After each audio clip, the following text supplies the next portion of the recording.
everyone. I am Melissa Forziat. I'm a keynote speaker and the host of this Daisy Jones and the Six Rewatch podcast. Now, when I speak, my topic is something I call Take the Doughnut, which is another way to say carpe diem. And it's all about going after the things that you want in life. And something that I wanted to do this year was rewatch the show Daisy Jones and the Six, but this time talk about it with other people. So I'm so excited that I'm getting a chance to talk with cast and crew about this show. And before I introduce my very special guest for today, just a quick housekeeping item. If you have never seen the show all the way through before, the interviews are probably spoiler filled, especially this one. So if you don't want to be spoiled on the show, go back to the episode recaps. Those are spoiler free up until the episode you're on. Also, it's a fairly quick binge, so go watch it and come back because I have a really exciting interview guest today, and that is Tom Wright, who played the one and only Teddy Price. Welcome, Tom. Well, thank you. It's nice to be here. I am so excited to talk with you. I was just saying that I feel like Teddy is such a unique character within this show and is sort of like on an island of his own at times. And so I Yes. wonder to what extent that made your experience any more unique than the other experiences that we've been hearing about. So I'm pretty excited to dive into the meat of your experience on the show. But Okay. first, let's talk about how you got this role to begin with. How did Teddy Price come to you? Well, it was through an agency submission that I got an audition, and I did a self-tape and got a call back, and the rest is history. But at the callback, I got to read with a couple of with Sam in particular. And we sort of hit it off during the audition, and I thought it went pretty well. And but you never know, so I was quite thrilled and somewhat surprised when the offer came through. Do you remember what scene you were auditioning with? If it still We exists did even? we did two scenes. We the first scene we did was the scene in which I let him know that I'm the one who's footing the bill for these recording sessions. And the second scene was the scene where he was completely inebriated, and I take him to the hospital to see his wife and newborn, and he reneges on the offer, and it was that it was that scene that we did. So they were two pretty important scenes in terms of the growth of each character. Yeah, those are really good ones to choose, especially that first one. I feel like there's a lot of different ways that could be played. And so, to just be building that rapport in the room would be interesting to do with that scene. Um, okay, so there's a book th that is the source material here, but Teddy Price is, obviously because of Teddy's death, it changes things between the Right. show and the book. And so there's automatically a divergence there. And I'm curious how much you knew about this character going in when you booked the role. Well, when I auditioned, I knew nothing of the character. But once once I got the job, it was incumbent upon me as an actor to read the novel, the genesis source of all things Daisy Jones, and I saw that the character was quite different, extremely different from me. Um, what I drew upon from the novel was the basic mentor-mentee relationship that he develops with the group. But in my own humble experience, I've had a lot of friends and colleagues who are in the music industry. So I was able to piece together certain parts of different producers' personalities, people that I know personally who I felt would could contribute to sort of the breadth of the character. So that's interesting. So one of the first things you did was you read the book.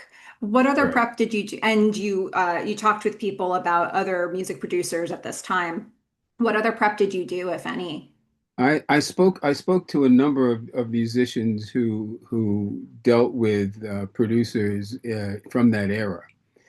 And the biggest distinction, the two distinctions to make about Teddy Price that I felt were extremely important was one, his desperate need to produce a hit for the label, and two, this is something that's not in the script, but it's something that I felt could really bring a certain kind of depth to his relationship with the band. And that's the fact that primarily Teddy's discography was one of working with mainstream stars and African American R&B acts.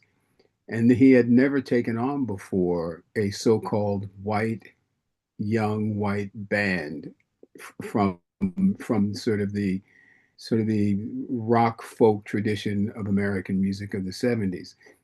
So this was new territory for him. He wasn't sure who these kids are. He wasn't sure how they would react. He wasn't sure whether they would listen to him. He wasn't sure how they would behave. So it allowed the character to treat every instance as a new experience. And there are times in which I think when we all have a certain breadth of and depth of experience, we are presented with circumstances that those experiences can't inform. Don't there's no meeting there, and I just felt that for an African American producer in his mid years, at a crucial time in his development as a producer and his continuation as a hit producer, to take on a young white band from the basically 60s 70s was a different undertaking for him, and I think the performance reflects that. It absolutely does. And what you're saying really ties together a bunch of lines here and there in the early, especially in episode two, including when we get, Billy approaching him outside the market and you get Teddy saying, I don't think I'm the guy for you. Like that, I think you've added all this layer of context to that I think really informed your character. If we dive into episode two a little bit more, it's called I'll Take You There. You've talked a little bit about where Teddy was at this point in his career, but put this in blunt terms for us. Like he takes on this risk. He's potentially going to be working with Daisy Jones and the Six as this band starts coming together. It's a different choice than what he's been making at this point in his career. We see him get a talking to from Dawn, I guess his boss, in this episode. He's had six albums in a row that didn't sell. So, where is his career actually headed here? Like, what are the tangible risks that you saw for him if he doesn't have a successful next album? Well, one of a good friend of mine, who I spoke with, um, there's a gentleman named Mr. Bell who ran Stax Records in Memphis. And this friend of mine was in touch with Mr. Bell, and I asked him to ask Mr. Bell, what is the most important thing that a producer does, and what drives him? What is the most important thing he needs to accomplish in the music business? And Mr. Bell said, make a hit. That's the only thing you care about, is making a hit. That if you don't make hits, you don't have a job, because the record companies invest money in your ability to deliver them a hit record. So for Teddy to not have a hit out of six albums in a row, it can be devastating to your career and devastating to any thought of longevity in a business that is known to be fickle like that. So, you're only as good as your next album. And when Teddy finds him, he's in pretty desperate straits, but he's not going to let anybody know that. He's old school in that he doesn't believe in flying the flag of self-pity. So that's why he goes out on a limb, and he there's something he recognizes in Billy that he used to have himself. And there is nothing like youthful determination, youthful exuberance, and youthful dedication to a particular dream or goal. And Teddy believes Billy. He believes that Billy has something. He doesn't know what. And if you watch the show, you know that putting together a band it's not as though Daisy Jones and the Six just appeared. There are elements that had to be put in place so that they could collaborate together and find the best version of each of themselves and as a unit. And producers, they think about that stuff. And I felt as though it was important to try to convey that to an audience because I don't think you see very many record producer characters who have such a deep understanding and a caring for their artists. Hmm. Some assembly was definitely required with Daisy Jones and the Six. Um, so one of the things, first of all, in episode two, we see the way that we're going to handle Teddy in terms of the interview structure, because one of the devices, the formatting devices of this show is that we're going to get these interviews, present day interviews with members of the band. With Rod, we'll see some of these characters getting present day interviews and then going back and looking at what happened in the 60s and 70s. That's not really possible with Teddy, so we're going to see that we're pulling footage from the world's longest Merv Griffin interview, and where he covered a whole lot of ground with Teddy Price, fortunately. And so one of the things that we get in this episode is Merv calling Teddy a father figure to the kids he worked with. And I think this is a really interesting thing to introduce at this point in the show because one of the things that I was reflecting on a lot in the deep dive was what an important role mothers have in this show. We see a few different mothers of Right. main characters, and we also see motherhood as a conversation with the main characters. But fatherhood isn't something that's addressed in the same way, and if anything it's portrayed more as absentee fathers or fathers who are struggling to be fathers. Teddy is kind of like the one character that's portrayed as a father figure in a functional way. Why was this character important, do you think, in the overall big picture of this show? Well, I think the character is important for several reasons, but I think one of the main reasons is that nobody tends to really make it in the music business and certainly in Hollywood without someone's help. People do not do this alone. There is always at least one significant person in the background who is offering support and instruction.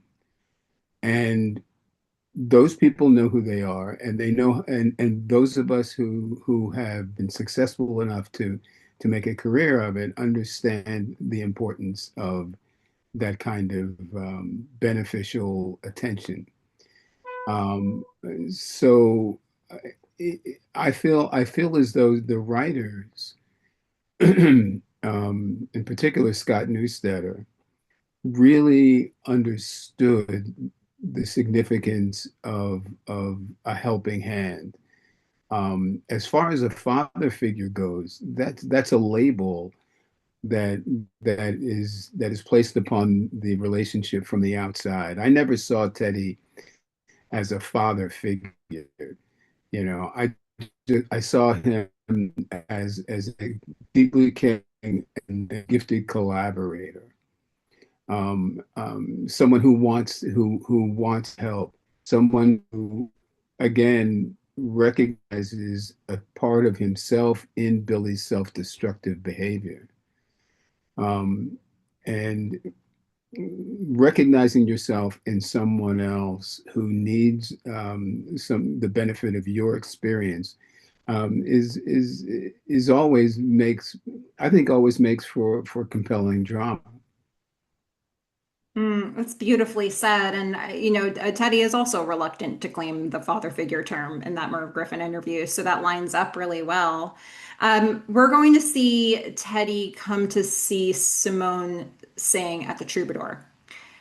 And Right. it doesn't seem like there would have been the same kind of path available to Simone as Daisy would have had, or as we saw Daisy have at this point in her career. And I'm curious how involved Teddy was in even though this would have been off-screen information, did you have a perspective of how involved Teddy actually was in Simone's career trajectory at this point? Well, that's very insightful for you to sort of pick up on that, because there's a scene that is missing from the from the final edit, between Simone and Teddy in a restaurant where they Teddy discusses. Teddy is really upset that Simone's last record, their attempt that they made together to put out a hit, failed. And Simone is sort of floundering, and Teddy lets her know just how responsible he feels for her failure. And so it's a scene that sets up, and gives a little bit of background information in terms of their prior relationship and where each of them is on their own particular trajectory. And it didn't make the final edit, and oftentimes a lot of things don't.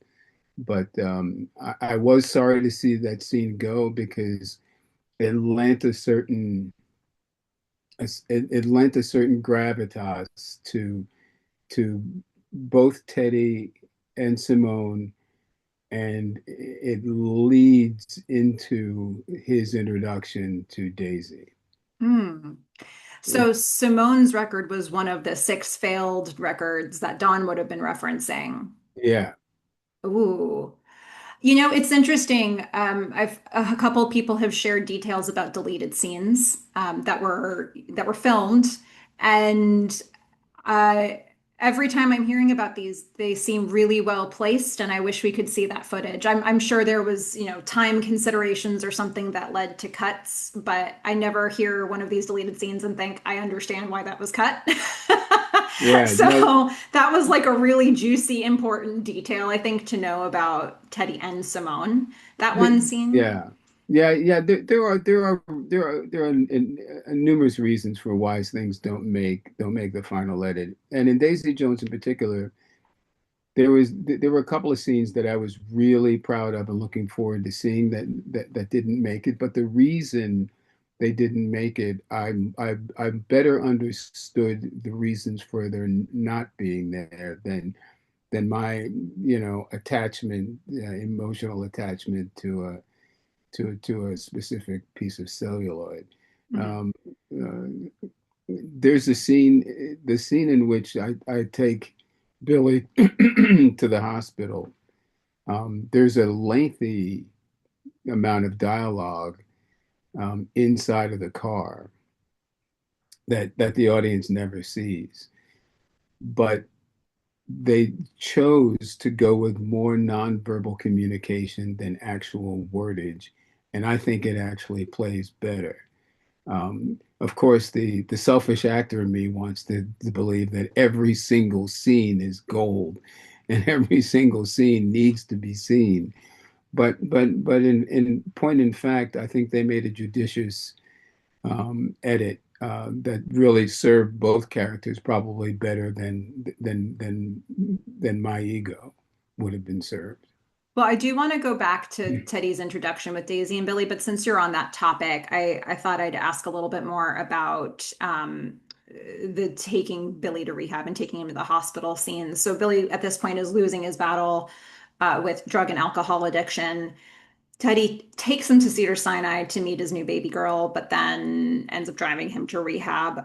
So, how much experience did you think Teddy had with rehab, with addiction, with taking acts of his or people in his life to rehab, but also in the context of what you were just saying? What was the nature of the dialogue that got cut? Was it teaching moments from Teddy? Like, tell us No, more no, about it this was scene. it was actually what you referenced in the first part of your question, that Teddy had a similar relationship with another musician who was in the exact same place Mhm. that Billy was. But this guy wasn't successful in conquering his demons. It's a bit of a backstory to Teddy, and it lets the audience know that he has some experience, personal experience with this type of situation. It's interesting because I think though the dialogue got cut, my impression of Teddy in that scene is this man knows exactly what to do here. Like he knows because he knows. Like he's not Yeah. guessing. He's very in command of a situation that you can't really be in command of because the other person doesn't have control of himself. And so I thought, how does Teddy have that? And so it's Well, interesting that it came across. which is why I think it really plays. I think it's why I think it plays so much better. Because again, it's a nonverbal form of communication that carries the day, and it's a non it's a feeling that you get as opposed to someone telling you how they feel. You experience their experience of feeling a particular emotion at a particular time. So it accomplished everything that I wanted to accomplish in that scene without that dialogue. Again, the selfish actor in me was like, "Oh no, not that," you know. But it was actually a better edit, and I agreed with it, and I told them so. Yeah. You know. So let's go back a bit here. I'm interested in sort of comparing the introduction to Daisy and the introduction to Billy, which also happens. A lot happens for Teddy in episode two. They really give Yeah. you a lot of heavy lifting here. Teddy is going to meet Daisy at the Troubadour show with Simone. He asks if she is interested to work on some music together, and he wants to help shape her. And he puts a business card in front of her, and she leaves it on the table and walks away from him. And it couldn't be more opposite the run in with Billy when he's just like this over-eager version of himself running up to Teddy right in front of the grocery store. So when you think back on these two introductions, what would you say Teddy's first impressions were of these two? And how is the difference between those things reflected as the relationships move forward? Well, Teddy's impression of Billy, I think we've already covered, but his impression of Daisy,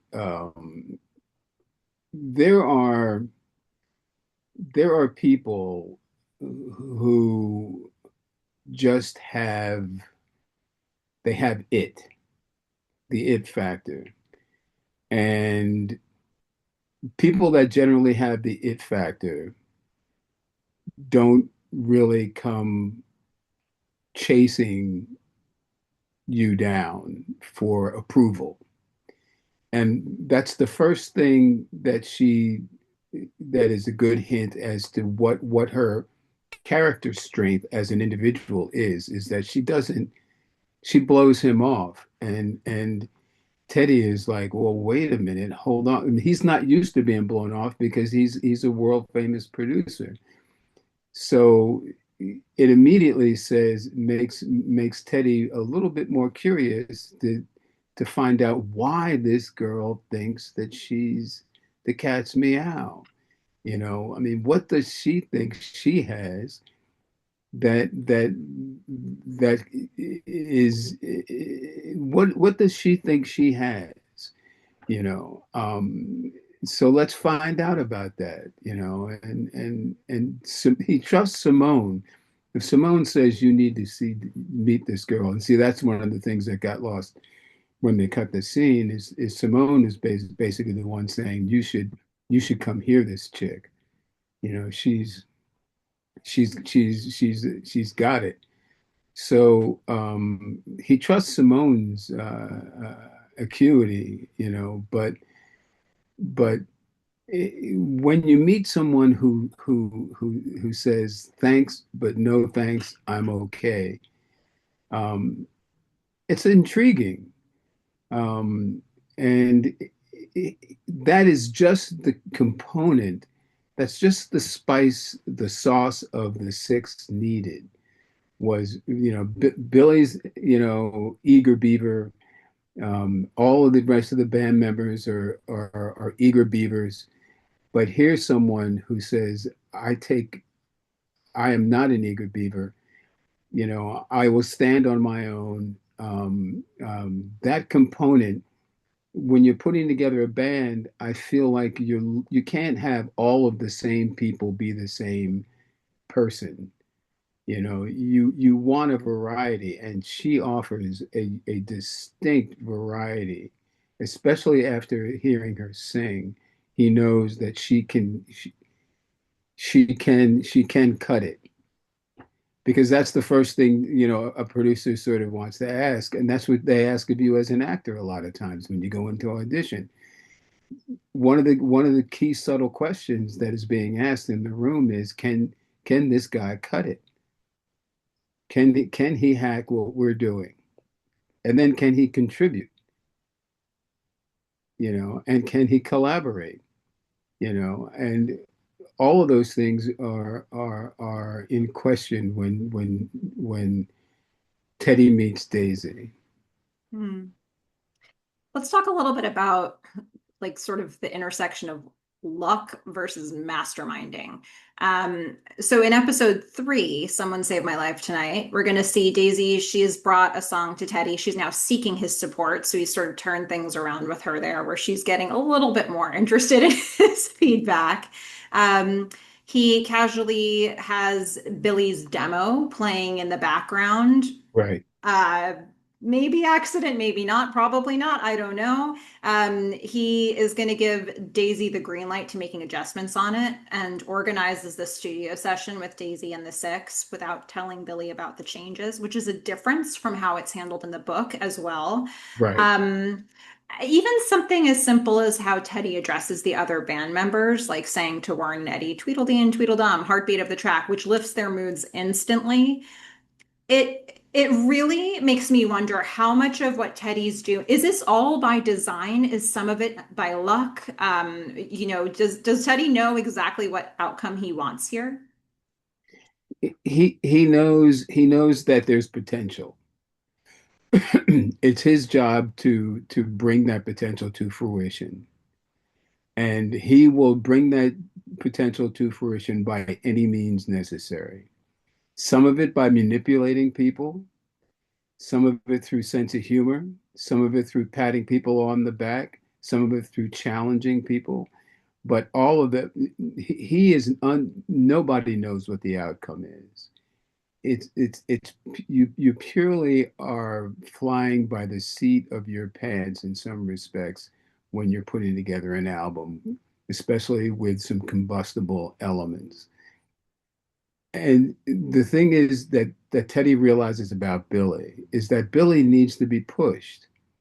Billy's got talent that he doesn't hasn't really tapped into. He thinks he's okay, but Teddy sees that Billy could be pretty great, but he needs to be pushed. And who better to push him than Daisy Jones, who is already 2 or 3 levels above Billy in terms of proficiency of art form.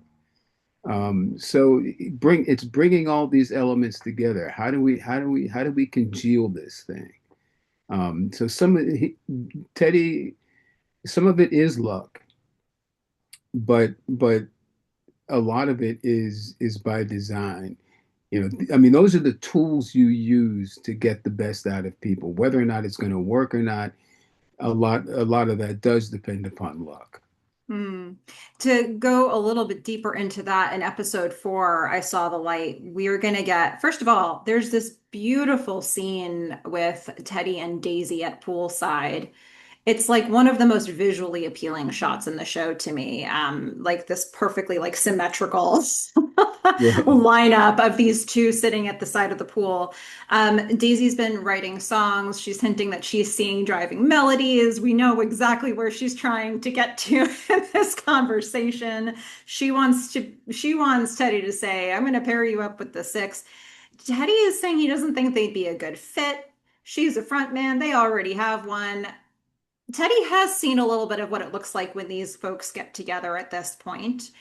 Is I'm inclined to say this is reverse psychology, but from what Teddy has seen so far, is he actually cautious about them at this point, given the personality clashes? Where did you see him falling in this scene? I think Teddy is pushing Daisy's buttons a little bit to see how she's going to react. I mean, because what she's basically hinting at is that she wants it, and she has not really sort of come out and said that before. Mm. That she has the desire to succeed, just as Billy does. Hers is she's been couching hers and playing sort of hard to get to a certain extent. But now at this scene, Teddy realizes that Daisy wants it as much as anybody else, and that she's it is reverse psychology, because he doesn't, but he still doesn't really know whether or not this could work out. So he's going to cover his own bets. you know he's going to make sure that, well, if I have to say I told you so, I did tell you so. Does that make sense? I It mean, does. It does. Yeah. Yeah. It's like, okay, you're saying you want this now. So I'm putting a little bit of the responsibility on Daisy's shoulders in that situation too. yeah. I mean, and the truth is that he enjoys collaborating with her. She they speak, I think, the same musical language. Um, and he has a lot of respect for her instincts. It's just whether or not whether her instincts will override her intellect at some point or other. Mhm. You know. Yeah. So in episode 5, which is called Fire, we're going to see. So Teddy sends Daisy and Billy to work together on their first song that they're going to co-write. We spend most of the episode at Teddy's house, even though Teddy isn't there most of the time. I've had a chance to speak with Lisa Clark, the set decorator, and Jess Kender, who's a production designer. And both of them raved about the process of working on both Teddy's home and office. It sounds like those were some of their favorite sets or locations. Clearly, a lot of love and detail went into Yes. these spaces. What do you remember about seeing his house or his office for the first time? Well, it how do I say this? Production design and set decorating, especially when it comes to a character's personal spaces. Um, it's it takes a really gifted group of people to tap in to exactly what you've been thinking and you've been hoping would be the material vision of their environment.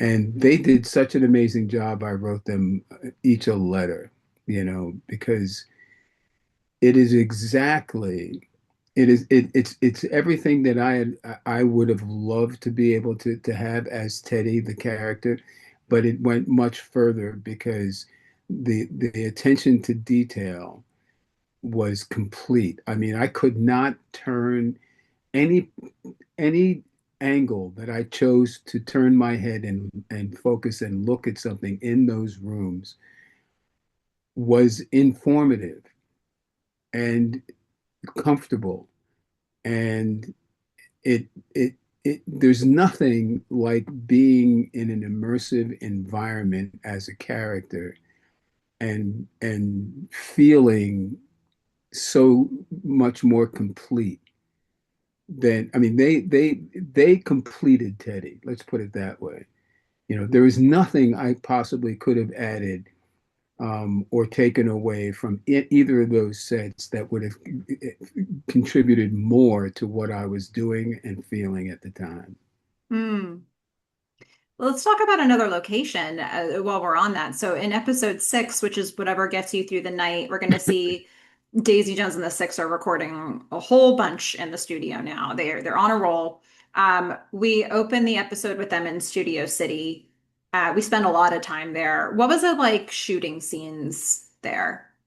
Oh gosh, in an iconic place like that, it was, I mean, again, there are certain places that I think we've all had this experience where if you scrape your fingernail along the wall, there's something that comes off on your fingers that is part of the DNA and his an archaeological history of a place. You know, I'm just trying to think of the proper analogy. You know, we just got back from Rome a couple of months ago, and being at the Colosseum, you could just feel that there was human interaction happening on a completely different level and scale than being in an ordinary stadium. You just could feel the walls vibrating practically. And that's what it's like at shooting, those scenes in the studio. The fact that Jackson Brown was there, or that I'm trying to remember who else recorded at that studio, but the walls felt like they were speaking. you know, they felt like you could just rub your finger down the wall, and what would come off would be some sort of mana from the '70s music scene. I mean, that they were not sets. They were for real. And to be put in a place in which something like that magical thing actually happened, and while you're recreating a TV show, it was fantastic. I mean, who could complain? Oh, this is so beautiful to hear. I think that feeling comes across in the show, but certainly nowhere near what it would be like to be in your lived experience of it.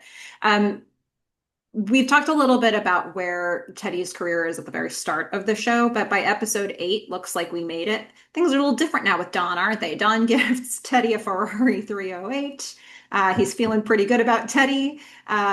Things have turned around. So, with the success that Daisy Jones and the Six has had to this point, what do you think the trajectory looks like now for Teddy? Is it still just album to album, or, what's Teddy's vision of where he goes from here? I think that, like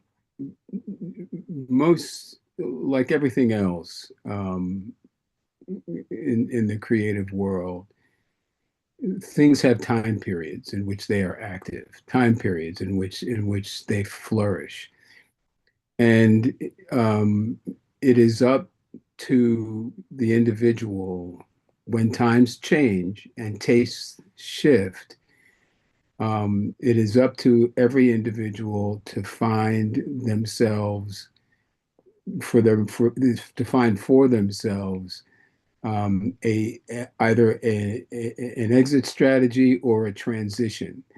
I mean, going from rock and roll to disco was a very, very serious shift. And there were people who were locked into the rock and roll world who were unable to make the transition to the disco world,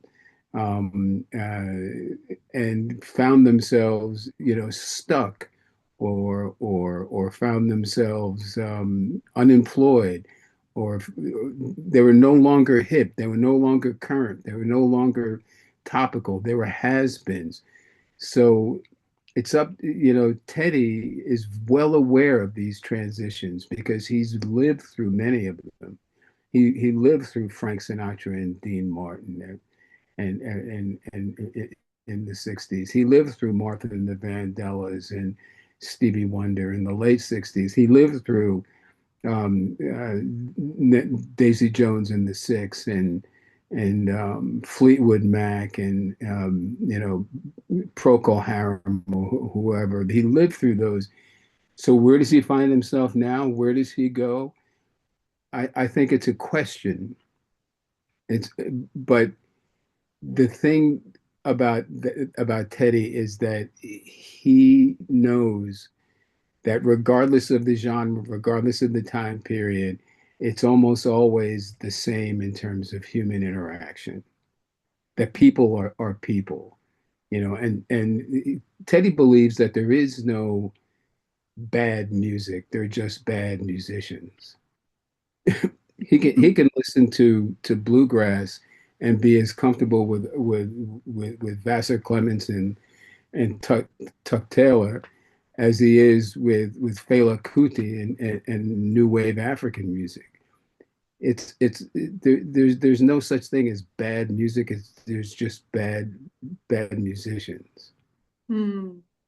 Well, let's address one of the most beautiful scenes I think you get to play here in episode 9. Feels like the first time.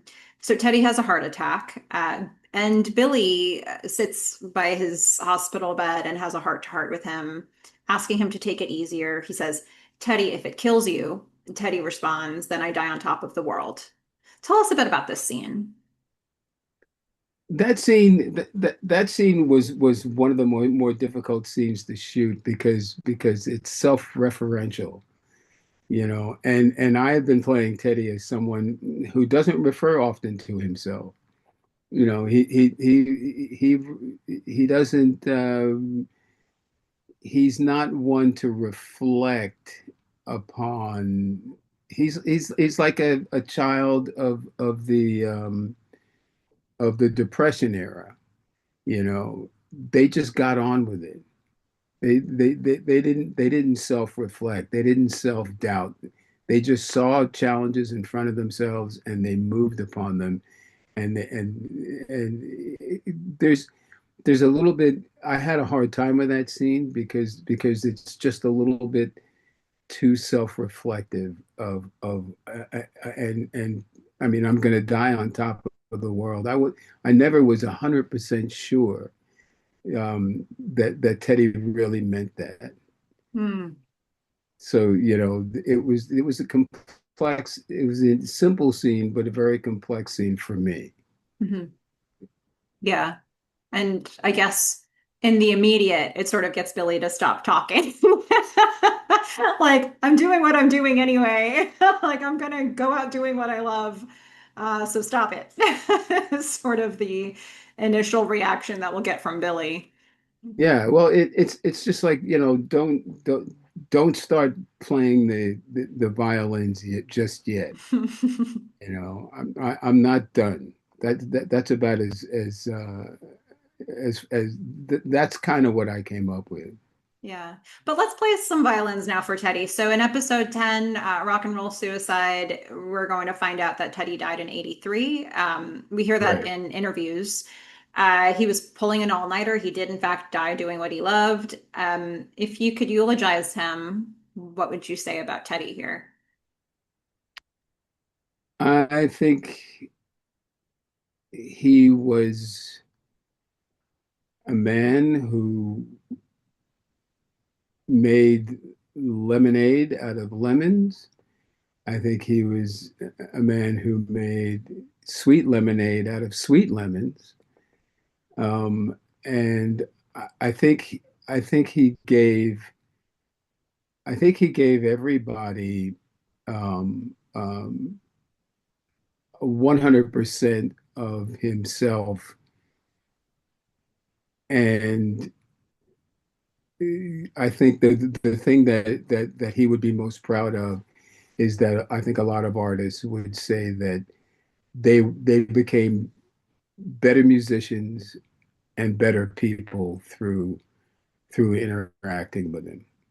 Hmm. Um, and I mean, there are always going to be naysayers and people who where things didn't work out. But I think even those people would say that a lot of that responsibility for whatever failure rests with them as well. Um, and I mean, the thing that always interested me about Teddy in some respects is that he never had a family. That was a question that the writers and I talked about pretty extensively. Um, it's tough to eulogize, uh, a character. That's about all I can say, really. That's totally fair. You've worked on so many projects, TV and film. So for you, when you look back on this one, what stands out to you as unique about Daisy Jones and the Six? I think the the nature of all of the best projects that I've ever worked on um, have had one thing in common, and that's respect for collaboration. You know, I've done seven, maybe even eight John Sayles movies, and you know, working with John, there's always a sense that you're working with him, not for him. With Daisy Jones, I felt like I was working with people, not for people. Um, and there was a healthy respect for different POVs, points of view of character. And it's very hard to create an environment in which people feel free to fail, you know. And when you're given, enough rope to be able to experiment and play a little bit outside of the lines, um, and not be harshly judged for choices that don't fit a narrow bandwidth, you should consider yourself lucky. And I feel like um, Lauren Newstetter and Scott Newstetter and Jamie Ponsold Hmm. and Checo, the DP, Hmm. and it was even just supportive to be able to do a take. They yell cut. You turn and you look at the camera operator, and and he's giving you a thumbs up. You know, that is so gratifying that people in other job descriptions have a vested interest in supporting your efforts. Um, I find that to be of paramount importance, and contributes in very many unseen ways to the final product. Hmm. Beautifully said. You've had a chance to mention some of the people that you worked with. Are there any other departments or any other folks that you worked with on this show that you wanted to make sure that you've acknowledged their work here? Maybe any unsung heroes? I just wanted to give you a chance to recognize anything that maybe didn't come up in this interview. Well, just the wardrobe factor. Oh my God, hair and makeup. The fact that, I mean, every day that I had to be fitted with this wig, and none of that was my hair. Gosh, it wouldn't have even been my hair 50 years ago. But the wardrobe, Denise just did a fantastic job, you know, dressing the character. The music, folks.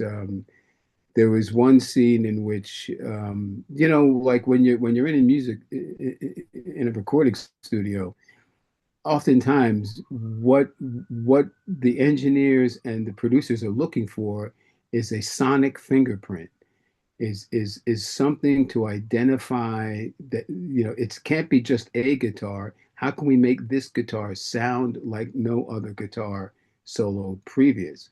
So there are all sorts of tricks and circumstances and happenstances of luck that contribute to finding and creating a sonic footprint that is unique. And it was written that the engineer and Teddy open and close this refrigerator door, because it had this particular type of squeak. Well, Frankie Pine, the music supervisor, she said, well, there's actually a glockenspiel in this track. Let's have Teddy play the glockenspiel. So I am forever indebted to them allowing me to practice my glockenspiel chops for 3 weeks before I actually had to play it on camera. You know, I mean, the glockenspiel, the kid from Jersey, what the hell? Oh, that's amazing. So I guess one more question here, but I don't even know how to phrase this anymore because of what a strange time it's been in your industry. But are there any projects that you've worked on recently, long past, anything you want to shout out that you want people to be aware of? I know current work is not always an easy question for people to answer right now, but anything you want to draw our attention to? There's a small independent film called Broken Windows that I finished earlier this year, and hopefully it will be released. And I mean, these things are a Las Vegas style roll of the dice. So hopefully it'll be released, and I think it's a nice film that I feel pretty good about some of the stuff that I did. So. Well, I want to thank Well, you for your interview. You are very well informed and have a very good grasp of all of the information and some of the more subtle aspects of Daisy Jones. oh, thank you so much. I'm honored by that. I so appreciate the time that you've taken to deep dive into this character and this show. So thank you for the time that you've given. You're welcome. And to everybody who is watching this, thank you so much for watching. And please go out there. Don't be the muse, be the somebody. Take the donut. Yes. Bye, everyone.